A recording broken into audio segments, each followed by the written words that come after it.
Boa noite a todos! Como vão todos? Aqui na página do Sensei Marcelo Silva. Olá, mestres, faixas pretas, professores, praticantes e admiradores de artes marciais. Como estão todos? Que calor é esse, hein? Hoje temos aqui uma nova live que vai enriquecer o nosso canal. A live de estudo, de pesquisa, já que o canal do Sensei Marcelo Silva é um canal que estuda as artes marciais do ponto de vista da ciência. Hoje eu recebo aqui o doutor, professor Guilherme. Já está aqui, eu já vou chamá-lo. Aqui, professor Guilherme.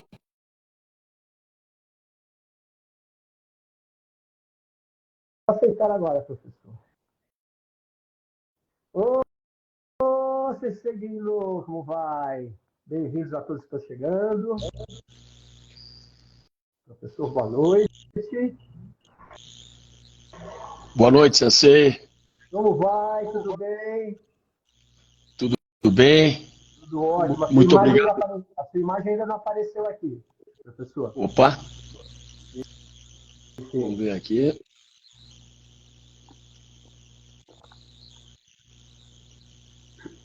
Era para ter entrado. Quer entrar de novo? Vamos tentar de novo? Eu estou fechando a câmera aqui e tô reabrindo. Tá. Apareceu só o Não está entrando. Apareceu só o ícone. Deixa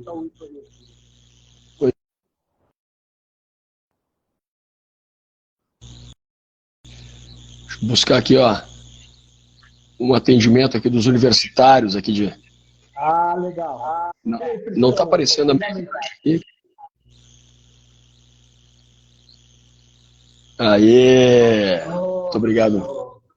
Perfeito, agora sim. Boa noite, boa noite. Muito obrigado pela oportunidade, que prazer e que honra poder participar desse bate-papo aqui em Porto Alegre, no Rio Grande do Sul, uma chuva danada. Estamos aí mais de semana. E um calor que deve estar agora 30 graus aqui, em plena 8 horas da noite.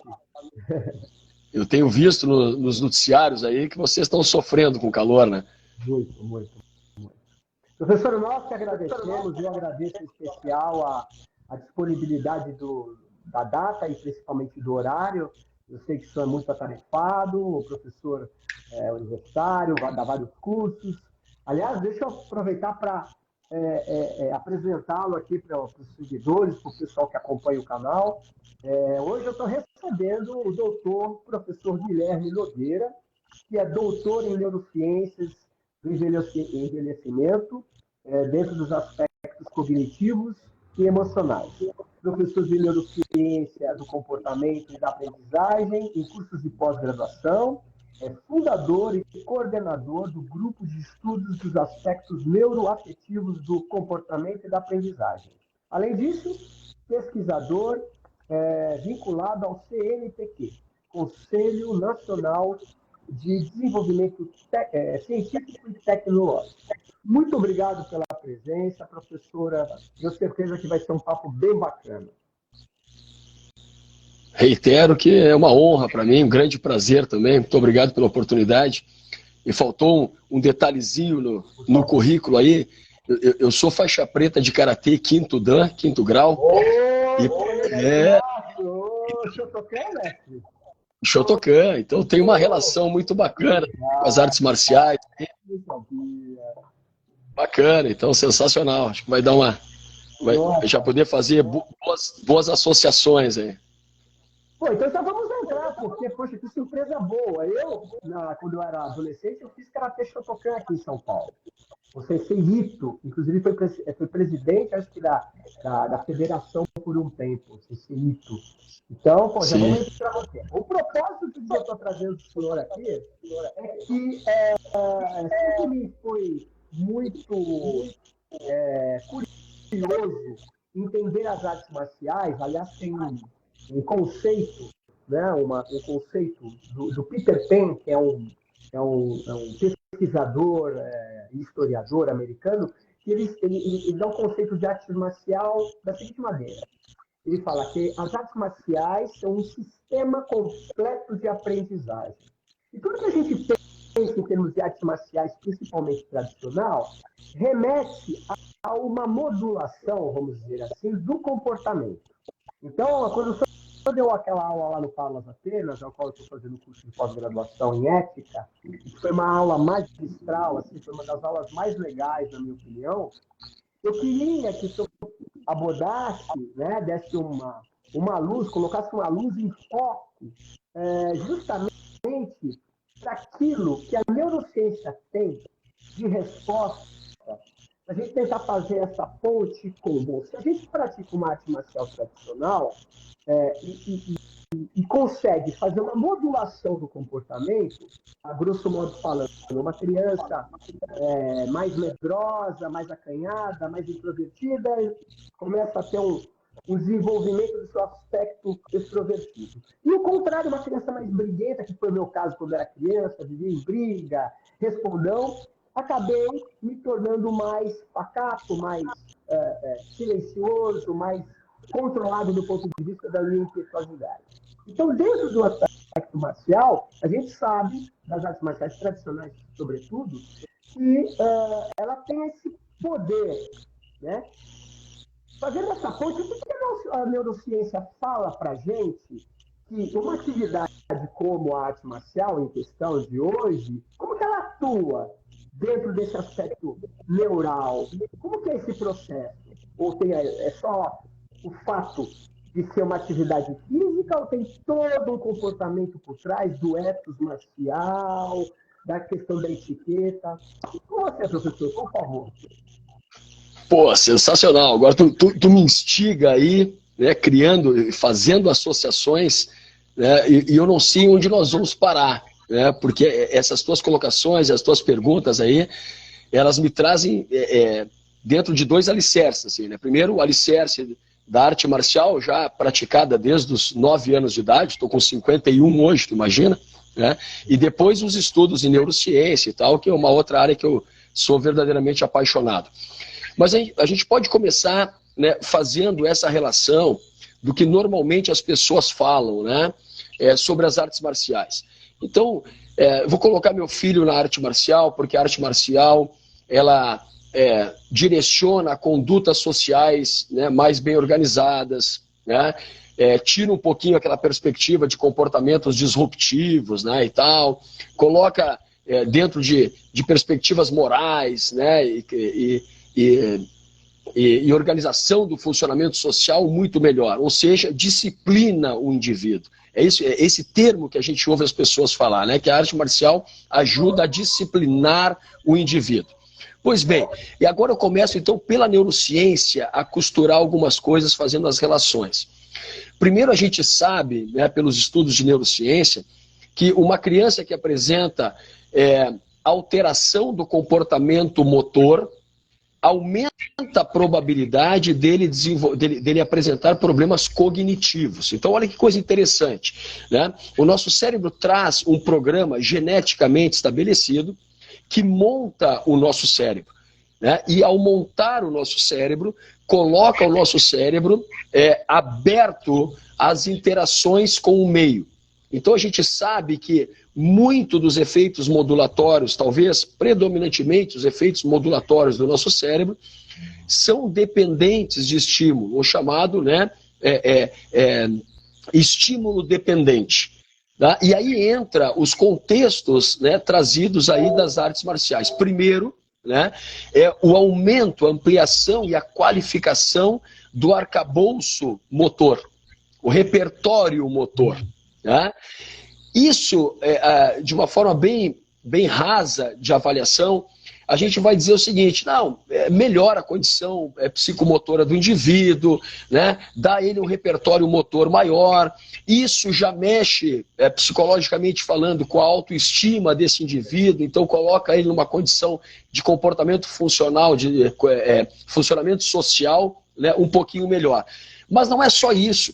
Trazendo bases ainda mais aprimoradas, né, da neurociência, a gente começa a entender o seguinte: eu tenho uma área chamada estriado ventral, Olha que interessante isso, tá?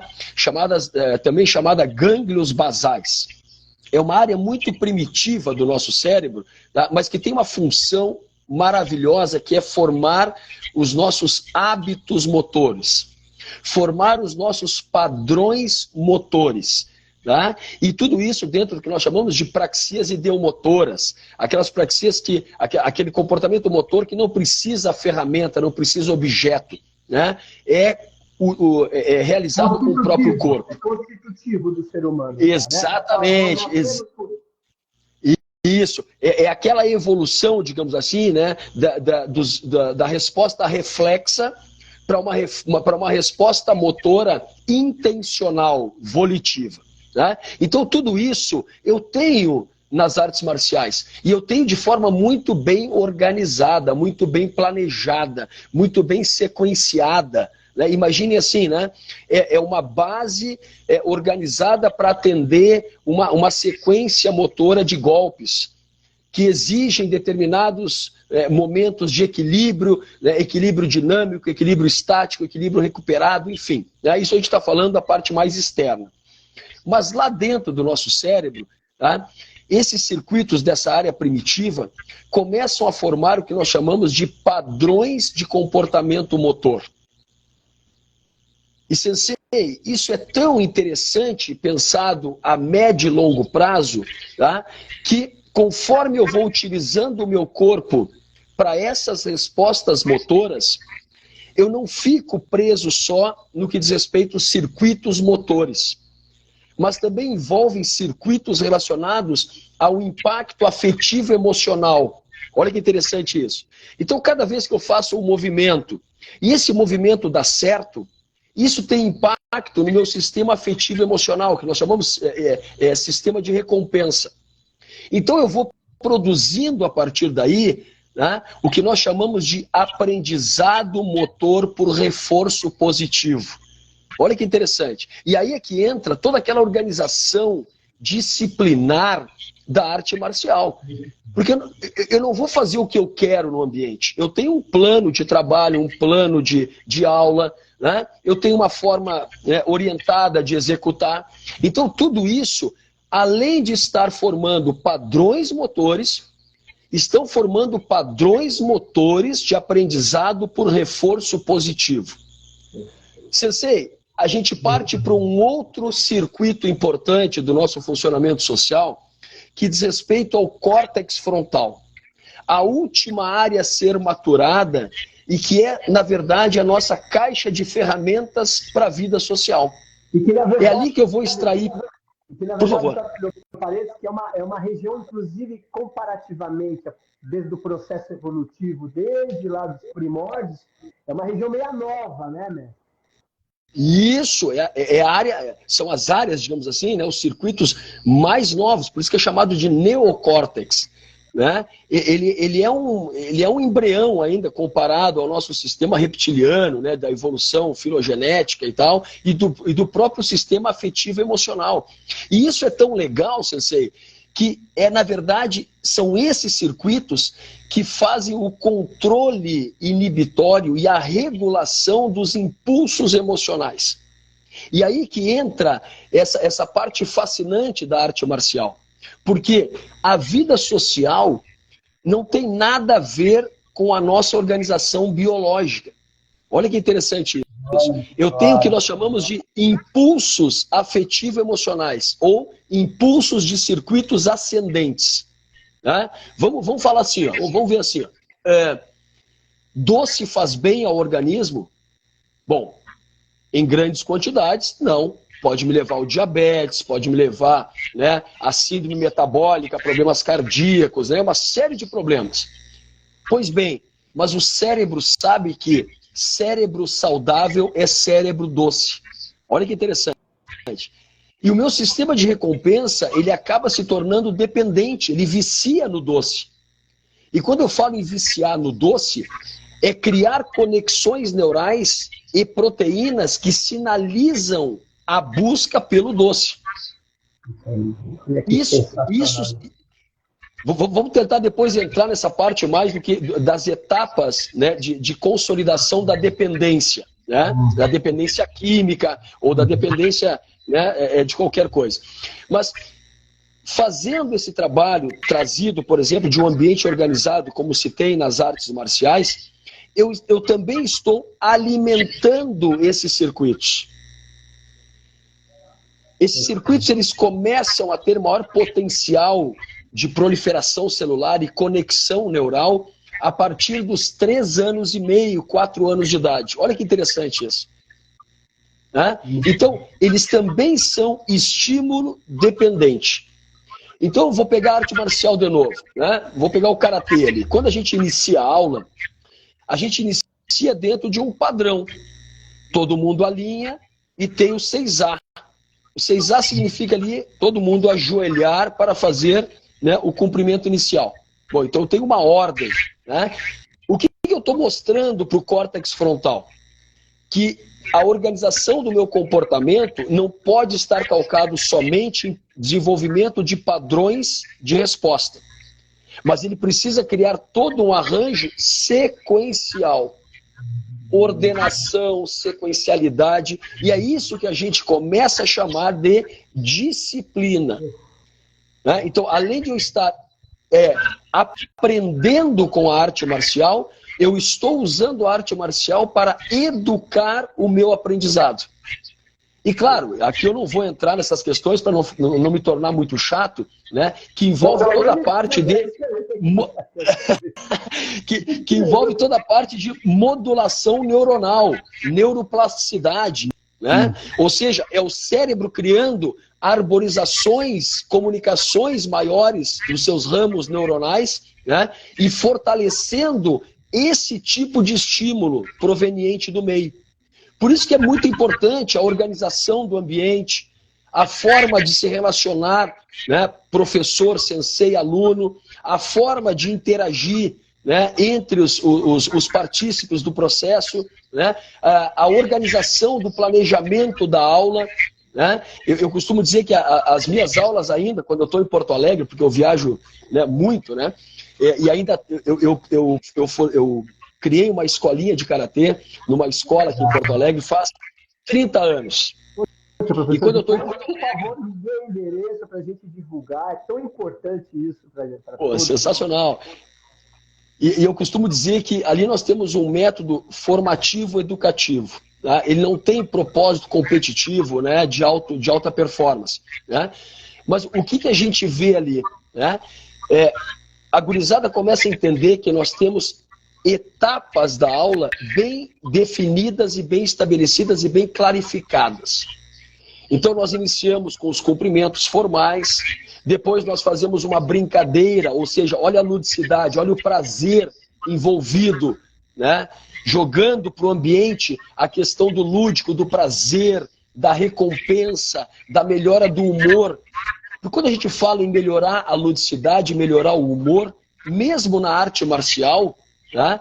A gente está dizendo que a gente está ativando neuroquímicas que melhoram a atenção e a concentração, melhoram a memória, a consolidação de memória, fazem uma ampliação da acuidade sensorial e isso facilita o input da informação. Né? Então, eu estou tendo um arranjo neuronal muito mais potencial também. Né? Então, claro, eu dando aula de karatê hoje, né, com todo o arcabouço da neurociência, facilita muita coisa. Né? Desde a parte de formar vínculo afetivo com o aluno até a parte de exigência, né, mais linearizada, mais incisiva e assim por diante. Mas aí voltamos lá para aquela primeira perspectiva da formação do repertório motor. Imagina que o sensei pede para a gente fazer um determinado movimento, seja a arte marcial que for.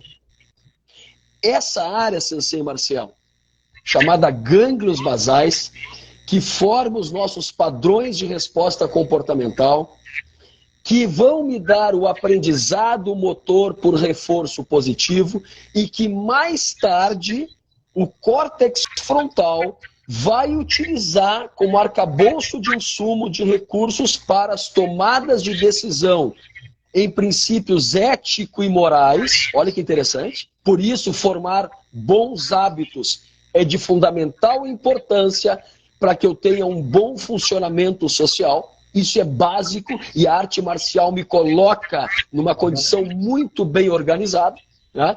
Mas essa área, como é que ela organiza tudo isso? Olha que coisa interessante.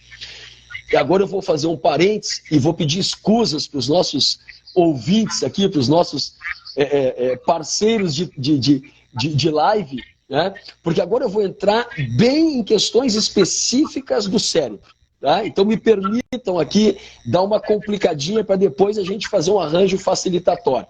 À vontade. Quando o sensei, né, quando o professor estimula um comportamento na aula, né, um golpe na aula, tá? Essa área do cérebro que monta os padrões motores ativa dois circuitos simultâneos. Olha que interessante isso. Um, que a gente chama de excitatório, né, o que utiliza receptores dopaminérgicos da família D1, o que ele faz? Ele permite passar o comportamento motor desejado. Já vou explicar de maneira mais didática.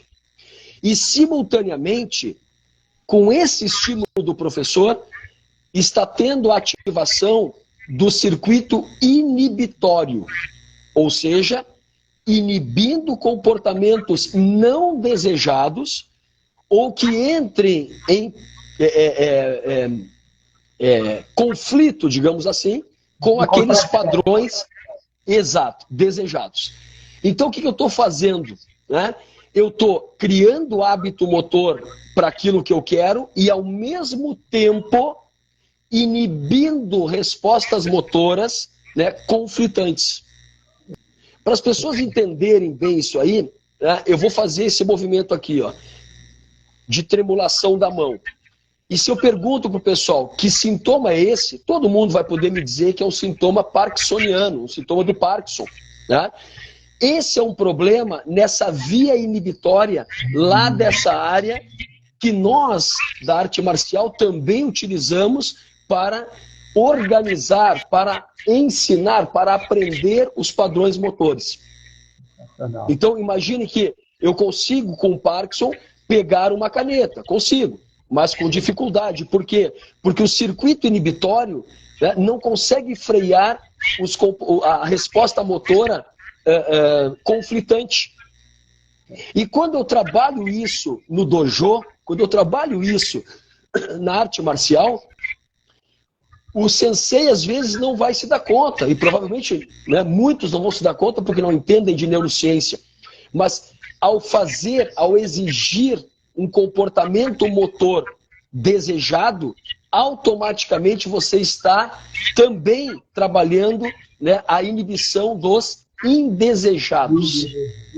Por isso que a gente vai depois falar sobre o refinamento do comportamento motor, que envolve equilíbrio, envolve precisão, envolve velocidade.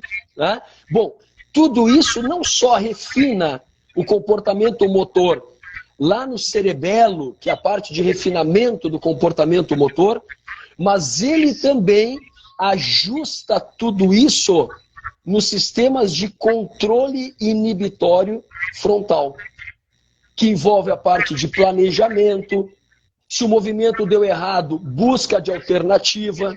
Né? Então, eu tenho circuitos trabalhando, né, para todas as perspectivas, né, que o cérebro precisa para tornar aquilo funcionalmente bem elaborado. Então, tem uma riqueza de dados aí que são fantásticos. Fantástico. E o mais interessante é que logo que o cérebro se organiza, né, lá na tenra-idade, a primeira coisa que ele faz é conectar o sistema sensorial com o sistema motor. E por isso, quando a gente pega dados do desenvolvimento motor, os primeiros padrões de desenvolvimento motor, eles são muito rudimentares. E a arte marcial, assim como todo o processo de aprendizado da vida, eles vão fazendo organizações intermeio. O que é o intermeio?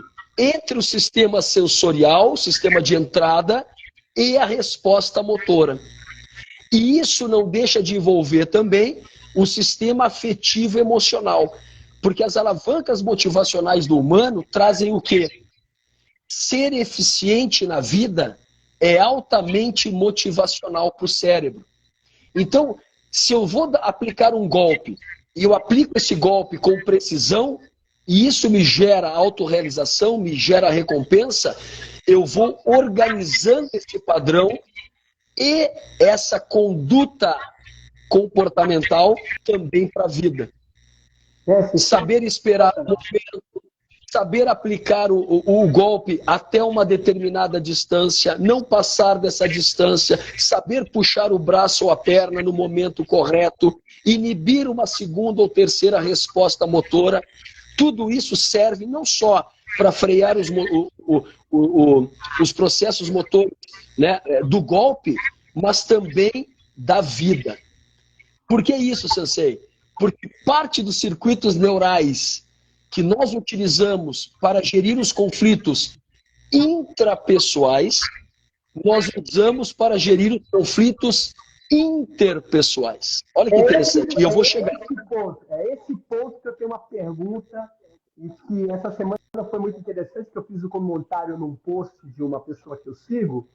E a internet ela é sensacional, né? Porque ela é muito, extremamente democrática. E o pessoal, teve um pessoal que ficou horrorizado com o comentário. Não, porque você... Foi um comentário, eu fiz um comentário nesse post falando a respeito da forma com que essa pessoa tinha falado, caso ela tomasse um tapa na cara, né? Porque ele estava citando um acontecimento que aconteceu dentro do jiu-jitsu, que a pessoa que tomou um tapa na cara não reagiu. Um conflito dentro de um campeonato, alguma coisa parecida. E muitos falaram, nossa, que atitude de covarde, como um faixa preta não pode reagir, se fosse eu quebrava a cara dele, eu nunca deixaria alguém bater na minha cara, já estaria pronto para dar porrada. Quer dizer, o que nós estamos falando até agora é essa parte idílica, vamos dizer assim, bonita, né? Educacional, ética, moral. E a minha pergunta agora é o oposto. Vamos fazer o papel do advogado do diabo aqui, mestre. Bacana, bacana.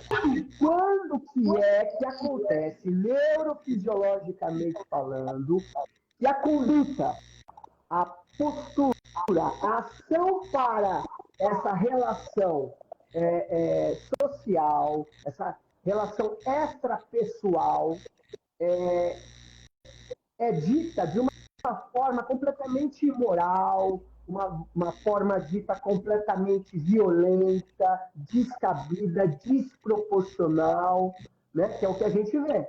Né? Hoje a gente, sobretudo, eu sou do jiu-jitsu, né? E o jiu-jitsu mostrou na sua concepção, né, em um momento da sua história, não em toda a sua história, mas no momento da sua história, os pit boys, né, os pitbulls lá, que apavoravam, aqui em São Paulo mesmo, tinha gangues, né, que apavoravam as danceterias, estimulavam a pessoa que não sabia briga, quebrava a cara do pessoal. Recentemente, algumas pessoas ligadas ao jiu-jitsu foram acusadas de estupro, ou acusadas de violência contra a mulher, né? Um fato muito triste que aconteceu, um grande atleta de jiu-jitsu tomou um tiro na cabeça porque reagiu e foi assassinado por um policial que também treinava jiu-jitsu. Então, esses são só alguns exemplos que eu estou colocando aqui, que aconteceu e que todo mundo ficou sabendo. Mas a questão a minha pergunta fundamental é essa aí. Como que é que dá errado, né? Já que a gente está falando dessa capacidade que uma arte marcial tem de trabalhar circuitos neurais que favorecem, inclusive, a percepção de uma equidade, né? De um equilíbrio no gesto motor para não matar o sujeito e ter essa contenção e até uma percepção antecipatória. Quando é que dá errado isso? Como que se comporta o cérebro? Pô, sensacional, sensacional. Esse ponto, para mim, é de extrema importância. Tá? E, claro, né, é de extrema complexidade também. Mas vamos lá, vamos tentar simplificar a coisa. Eu vou trabalhar com alguns elementos assim soltos e depois a gente vai juntando. Primeiro, a gente precisa entender o seguinte. Né? Muito vai depender do contexto de onde a arte marcial é desenvolvida. Muito. Tá? Então, assim como eu posso sensibilizar o cérebro, tá? E sensibilizar em termos neuronais, significa o quê? Diminuir o limiar de excitabilidade. Tá? Então, se eu aumento, por exemplo, a atividade do medo em alguém, eu diminuo o limiar de excitabilidade da área do medo, chamada amígdala, tá? E ele vai se tornar hiperresponsivo a qualquer situação, a qualquer coisa. Tá?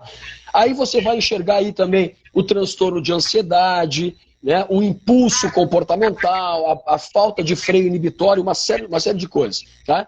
Por que eu trago isso? Porque eu preciso entender que há dois tipos de agressividade violenta e violência, tá? Que a gente precisa saber. Uma delas é desencadeada por alavancas motivacionais baseadas, tá, na reatividade. Então, quando eu tenho medo de alguma coisa, né, eu vou acionar circuitos neurais mais primitivos, de menor controle, e eu vou fazer, então, dois processos linearizados. Ou eu luto ou eu fujo. Tá?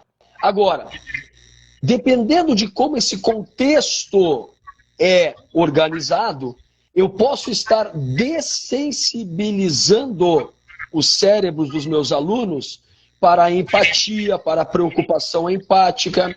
Eu posso estar aumentando, né, o egocentrismo, o narcisismo. Eu posso estar desprezando a perspectiva de comportamento pró-social. E tudo me leva a um egocentro.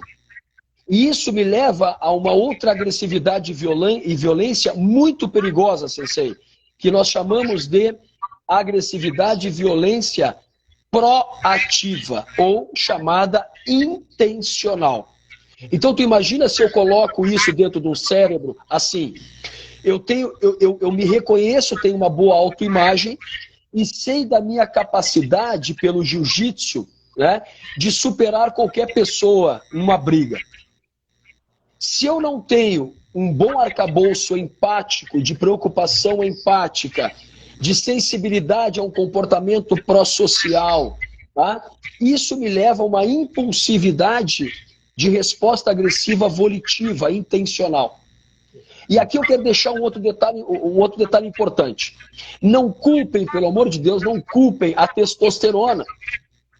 Ela não é culpada.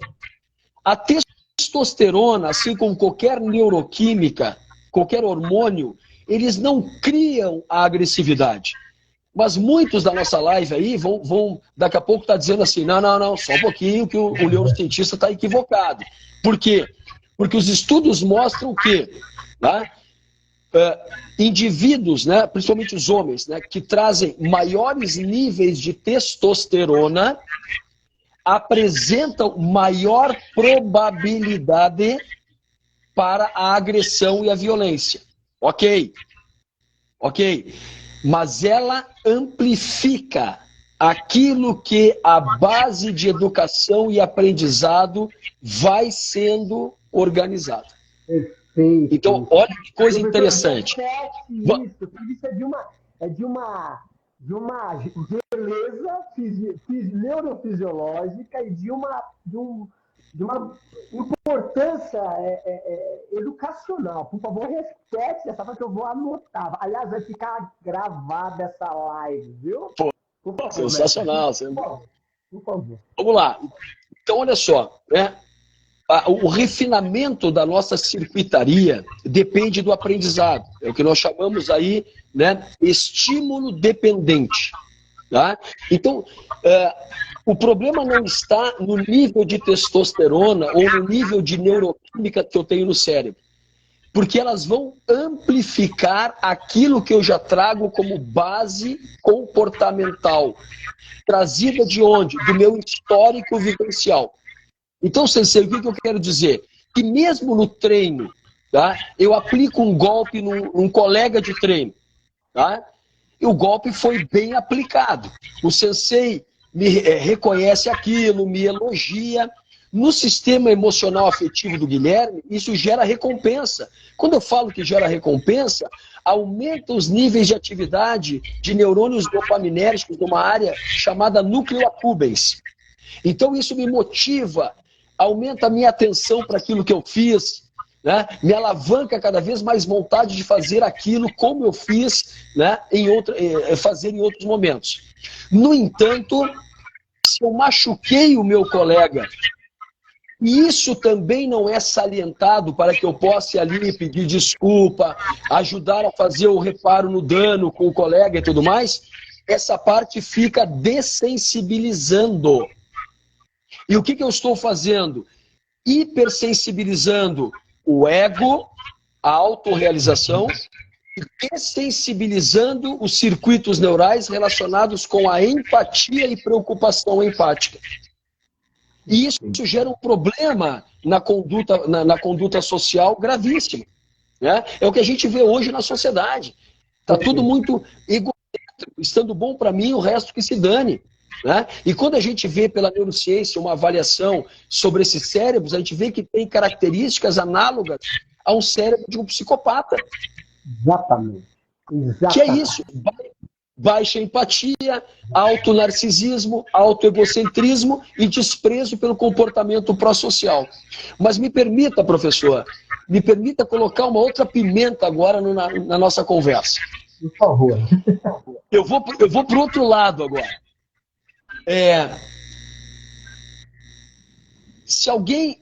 O senhor é mestre de jiu-jitsu, tem um grande potencial, né, de combate, digamos assim, né, para resolver as coisas se precisar, né, e se precisar ter uma integridade física, né, pelas suas mãos, né, você está apto a isso.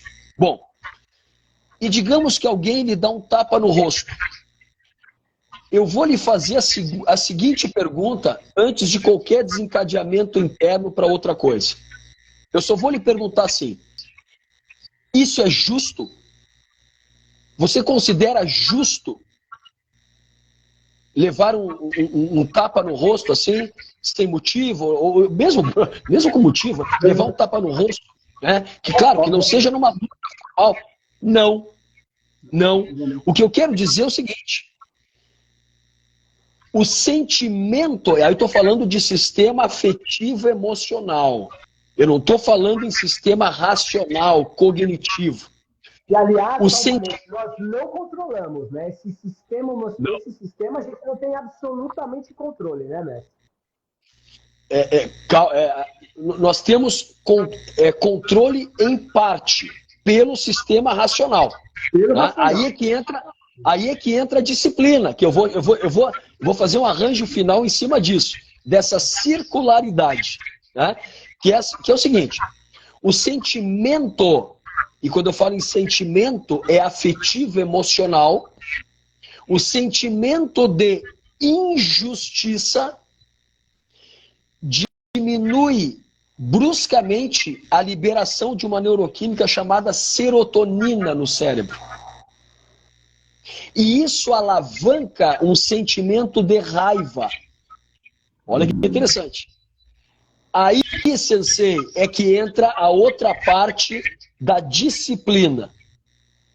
Que eu posso olhar para aquele indivíduo, ficar com raiva dele pelo senso e sentimento de injustiça, mas eu me controlar e dizer assim: eu não vou bater nele porque seria, né, um estrago terrível. Mas com certeza ele não vai fazer novamente o que ele fez comigo. Eu vou impor um limite. Tá? Muitas vezes o que acontece é quando eu tenho esse impulso emocional da raiva, eu me torno tão linearizado que a gente diz que a gente acaba tendo do córtex frontal uma cegueira cognitiva. E quem é que faz esse freio inibitório do sistema afetivo emocional?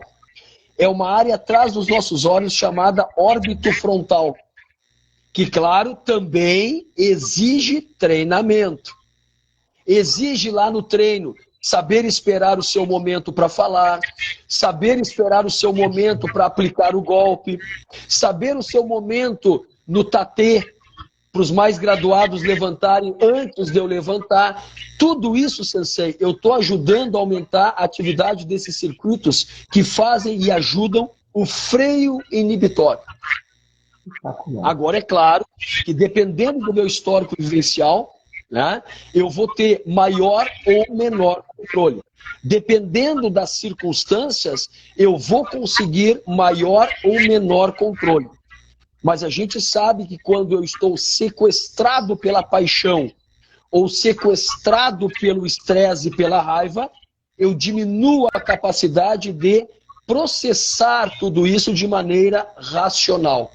Por isso, Sensei, que análogo a um treinamento de piloto de avião para crises, o treinamento de situações conflitantes e estressantes nos treinos da arte marcial aumentam o meu potencial de autocontrole. Porque diminuem também o impacto, né, do disparo da amígdala, da área do medo. Então, não é qualquer tapinha no rosto, porque eu já levei tanto tapinha no rosto no treinamento. Vai te deixar que fora de vai... cego. Exato. Exato. Exato. Então, nem a surpresa e nem essa angústia. Né? Então, esses dois polos são importantes. Né? E aí vai muito, depois a gente vai ver muito sobre a questão do caráter, a questão dos traços de personalidade. Né? Então, isso vai se formando também, né, dentro desse histórico vivencial.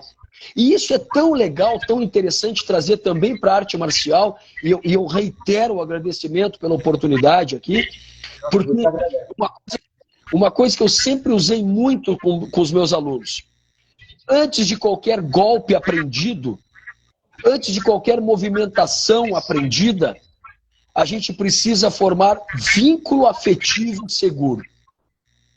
Porque ao formar vínculo afetivo seguro, e isso não é poético, isso é neurobiológico, tá? Isso é uma necessidade neuropsicobiológica universalmente identificada no humano, eu me torno mais seguro em termos psíquicos, em termos neurobiológicos. Isso faz com que eu me exponha mais para o aprendizado, saiba que eu tenho uma figura de apego e de apoio, que é o sensei, ou que é alguém dentro daquele espaço ali, que pode me acolher, né, numa situação difícil e de baixo controle para mim, e aonde eu consigo entender a busca de apoio social. Tudo isso me leva ao melhor autocontrole. Aliás, e a arte para isso. Permita fazer um parênteses aqui. Eu também fui professor universitário durante 10 anos. Eu fui docente da Faculdade de Educação Física aqui da FMU, Faculdades Metropolitanas Unidas aqui em São Paulo. E uma das frases que eu falava para os alunos, para os discentes, era justamente isso, né? Sem afeto não existe processo pedagógico, né? Perfeito. Se você não criar vínculo com o aluno, não tem como o processo pedagógico acontecer. Então, o vínculo afetivo precede o aprendizado. Correto isso, né? Sensacional! Então, deixa eu puxar isso aí para dentro da neurociência pura. Tá? Na medida que a gente forma vínculo afetivo seguro, seja com o pai, com a mãe, com os próximos aqui, ou seja com o professor, com o sensei, tá? Eu aumento os disparos de uma neuroquímica, tá? Um neuroagente chamado ocitocina. Olha que interessante isso. Isso não só aumenta o meu grau de empatia, o meu grau de confiança, o meu grau de busca de apoio social, tá? Mas ele também modula o meu estresse, me acalma. E mais do que isso, hoje nós sabemos pela neurociência que crianças que formam um bom vínculo afetivo com seus próximos, eles não só entendem melhor as regras sociais, já estou falando em questões morais, mas com a ocitocina mais alta, eles se colocam à disposição de utilizar as regras sociais. E isso tem muito claro e muito potente dentro das artes marciais. né? É aquele arcabouço de regras, de conduta que a gente acaba aprendendo ali, exercitando todos os dias quando entra, cumprimenta na hora de entrar no dojo, cumprimenta na hora de sair do dojo, né? Compreende as hierarquias e cumprimenta, né, o hierarquicamente mais graduado e assim por diante. Enfim, então tudo isso nos ajuda, né, a criar arranjos, né, muito mais complexos. E o que eu estou trazendo para dentro disso? Aquele intermeio que eu falei antes, entre o sistema sensorial e o sistema motor. Porque aqui no meio também está o processo perceptivo, gnósico, né? Ou seja, a capacidade não só de olhar, mas a capacidade de observar, de interpretar e, a partir daí, jogar todas as alavancas de resposta motora, né? Não só para aquela parte mais rudimentar que a gente diz do esboço do comportamento motor, mas passando por áreas mais complexas do planejamento da resposta motora, que a gente diz ali, dentro dos exercícios das artes marciais, que é o golpe mais qualificado, mais bem elaborado. Sensacional. Isso, o senhor está falando, mais uma vez, é uma riqueza tudo isso, que dá para escrever um compêndio, um livro sobre isso, né? Fazer essa relação das artes marciais, maravilhoso. E aproveitando o ensejo dessa última parte, né?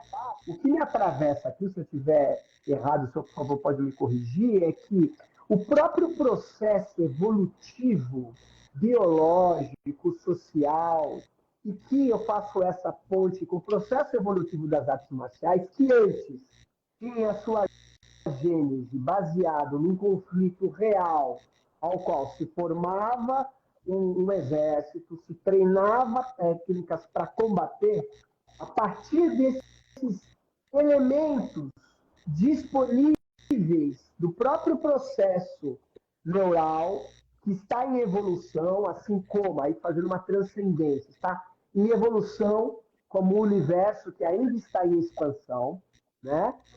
Produziu ferramentas, inclusive ferramentas de moral, a ética, para fazer uma modulação desses comportamentos aversivos que hoje, por mais a própria história mostra, que são comportamentos que desencadeiam atitudes e comprometem a vida das pessoas, né? Então, eu não sei se você está me entendendo o processo, né? Ou seja, o próprio processo evolutivo aprendeu com os erros, com as desgraças, ainda está aprendendo, porque, como muito bem o senhor falou, né? Ainda estamos, ainda mais nesse momento, né? No momento quase que esquizofrênico, sabe? Quase que maluco das emoções, o ego completamente a serviço da autoimagem, né? Do individualismo, né? Não da individualidade, mas do individualismo, do egoísmo, e que assusta de certa maneira, né? Porque esse meio termo que o senhor falou entre a resposta motor e a resposta emocional, vamos dizer assim, é o que faz a gente fazer, é o que faz nós fazermos essa conjuntius, né? Como diz o Jung, né? É o polo yin e o polo yang trabalhando em harmonia. Isso. Não é isso, mestre? Isso é tão interessante que a gente sabe que o cérebro é uma estrutura culturalmente modificável. Mas ao se modificar, aí entra a relação interdependente e complementar. Nós utilizamos também, né, todos esses recursos, todo esse arcabouço para modificar o meio. Então, essa adaptação se mantém constante. Bom, o que acontece? Né? Se eu pegar dentro da perspectiva da evolução da espécie, né, que a gente chama de filogenia, né, eu vou entender que o homem não sofre mais aquelas ameaças que sofriam, isso, né, tu tem toda a razão, né, de, por exemplo, estar caminhando e ser comido por um leão. Né? Isso nós não temos mais. Né? Então, a nossa amígdala, que é uma área, é chamada amêndoa do cérebro, né? E é uma área que nós chamamos de o nosso radar social para o medo. Né? Então, é ele que nos faz aumentar a vigília para algo que se torne, para o sistema sensorial, algo ameaçador. Tá? A nossa amígdala dispara. Tá? ela não tem mais, pelo processo filogenético, né, necessidade desses disparos. Ok? No entanto, pensa no trânsito de São Paulo. É ou não é estressante? É extremamente estressante. Então, a nossa amígdala passa a estar sensibilizada, digamos assim, aquilo que eu falo assim, quando eu falo em sensibilização, eu estou falando que todas as áreas possuem neurônios, que são as células, né, e elas se conectam entre si.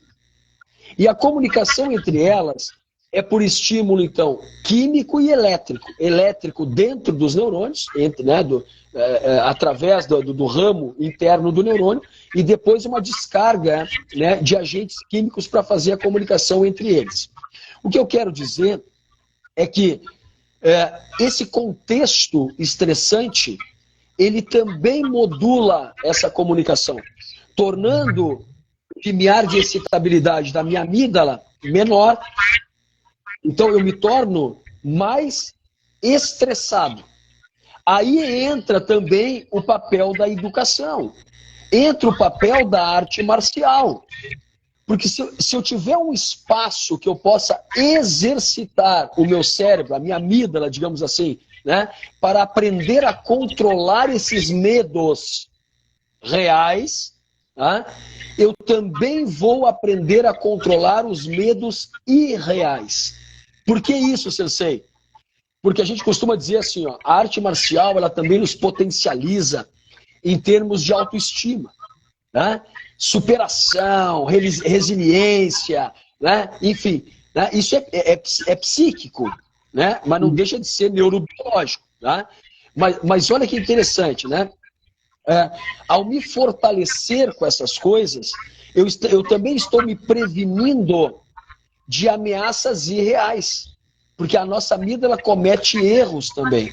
Muitas vezes eu tô no trânsito, dirigindo, daqui a pouco vem um carro do meu lado e a minha amígdala já começa a gerar uma perspectiva de ameaça, né? Pensando que aquele cara pode me cortar a frente, né? Que ele quer passar por mim para me deixar um atraso maior no trânsito. Né? Isso tudo são imaginações. A gente costuma dizer assim, ó, a mente, né, cria os seus exageros.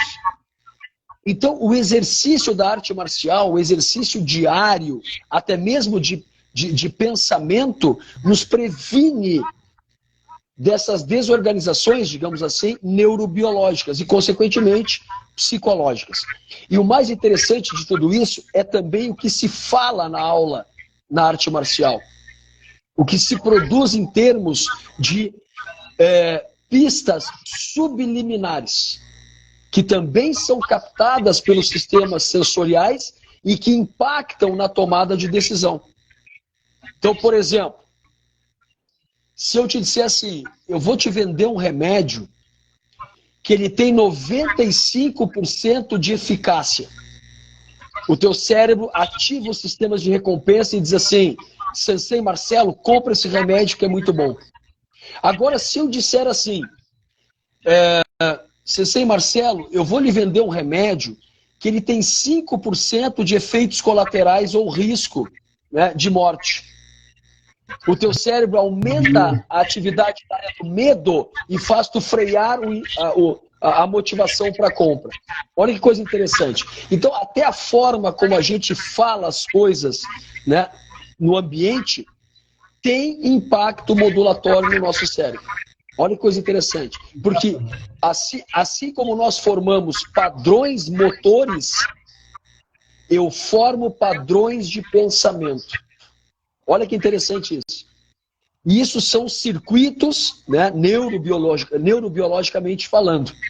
E o mais legal de tudo isso, voltando àquela parte que eu falei dos circuitos simultâneos, né, quando eu aprendo algo de valor, quando eu aprendo, quando eu crio arranjos de princípios morais bem estabelecidos, o que acontece nos períodos subsequentes?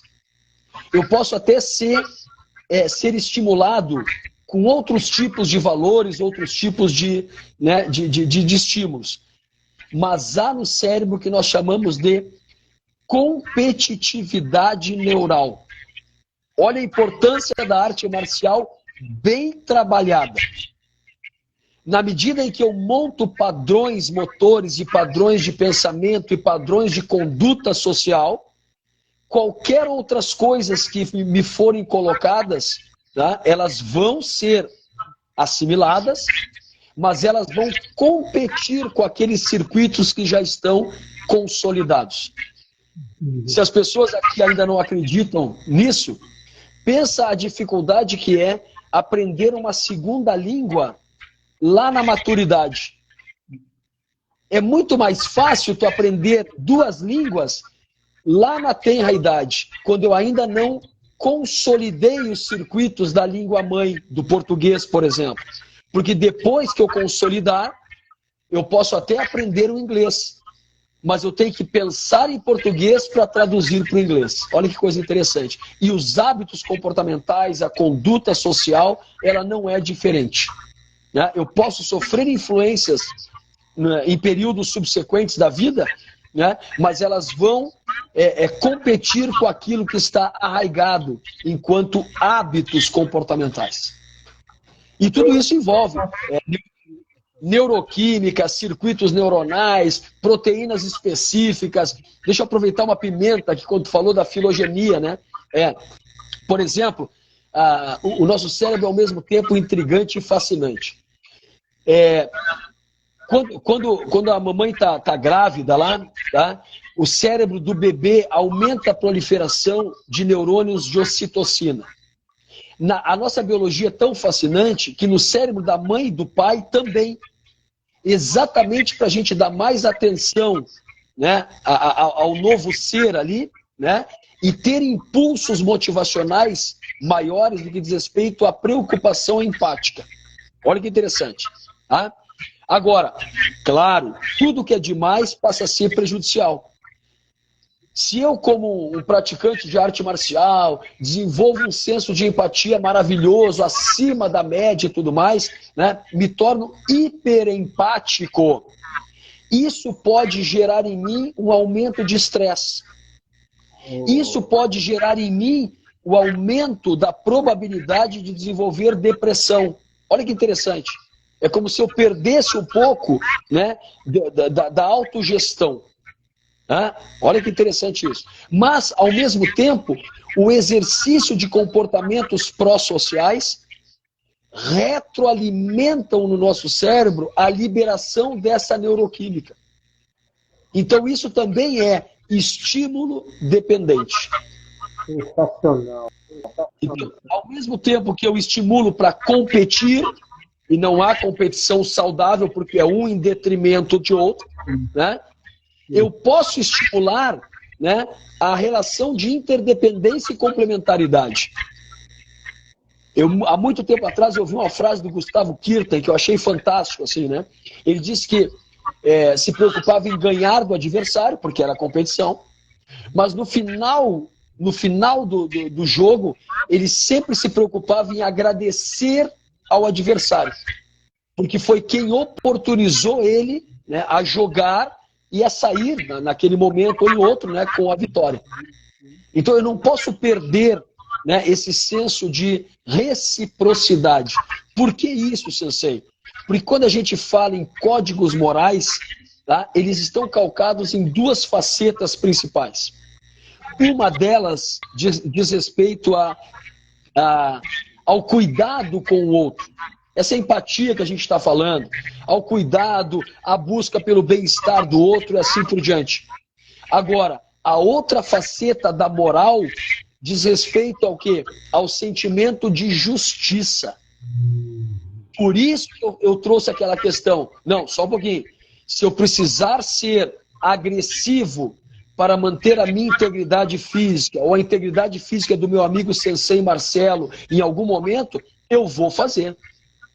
Porque não é justo, né? Não é justo alguém nos machucar ou alguém querer ferir a nossa integridade física, né? Ainda mais sabendo que daqui a pouco nós temos potencial físico para fazer isso. Mas, claro, lembra dos antigos samurais, né? Que mesmo degolando lá o seu adversário, né? Cortando a cabeça do adversário, ele limpava a espada, se ajoelhava na posição de 6A e reverenciava, né, o oponente. Né? Então, eu não perco aquele sentimento, né, do comportamento pró-social. E essa segunda faceta da moral também traz a questão da reciprocidade. Né? E isso é fundamental para o nosso desenvolvimento moral, né, para a vida e um funcionamento social, né, calcado em valores socialmente desejados, como eu digo assim. Né? Mestre, que live, olha, sensacional isso. Acho que a gente poderia estar falando durante a noite inteira, porque desvendar, né, sobretudo com uma pessoa tão preparada, tão inteligente, que traz tanta informação rica, né, na ciência, é o que eu sempre busquei aqui no canal, né?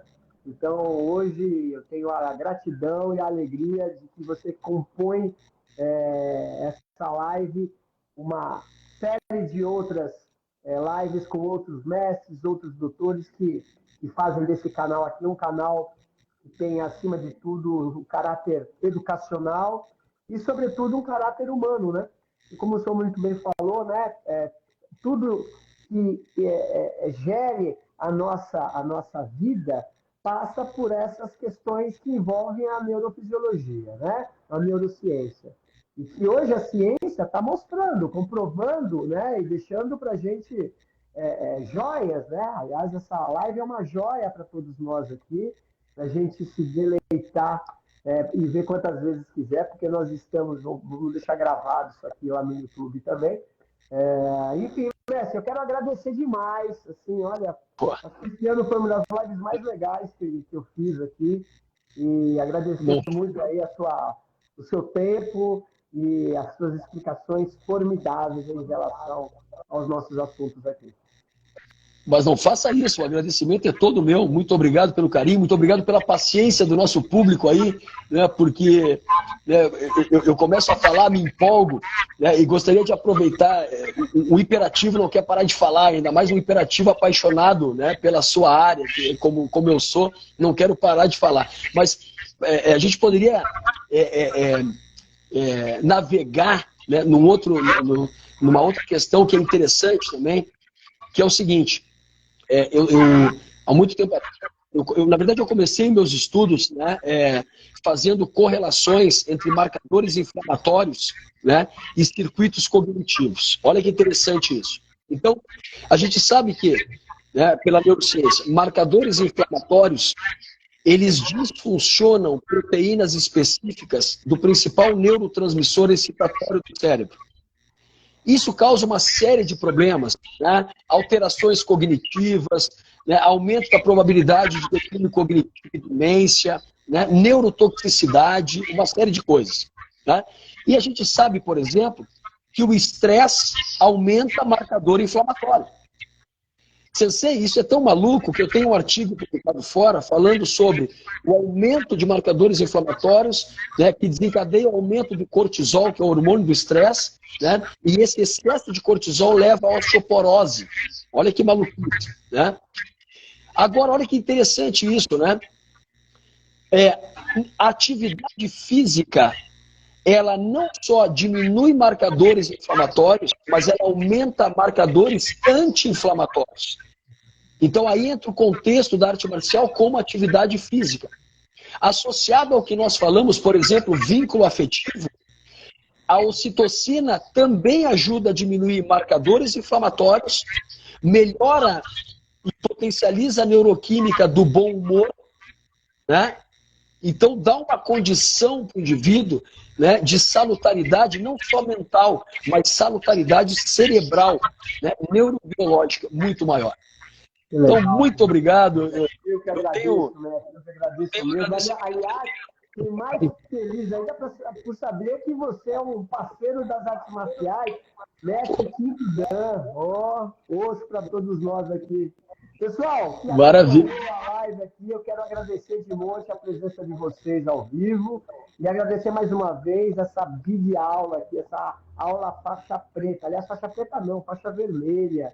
Tão sensacional, que vai ficar gravada aqui. Compartilhem essa aula aí com todos. Isso é um serviço serviço de utilidade pública. Né? Então, quem não me segue, vamos lá, vamos seguir o professor Guilherme, o meu canal, e vamos divulgar essas aulas, essa aula em especial, que é um deleite para todos nós. Mestre, muito obrigado, boa noite. Vou ter que convidar o senhor de novo para outra live. Vou pensar num tema aí, vamos falar mais sobre neurociência, viu? Que honra, muito obrigado. Boa noite, professor. Obrigado. Boa noite a todos, pessoal. Muito obrigado. Até a próxima.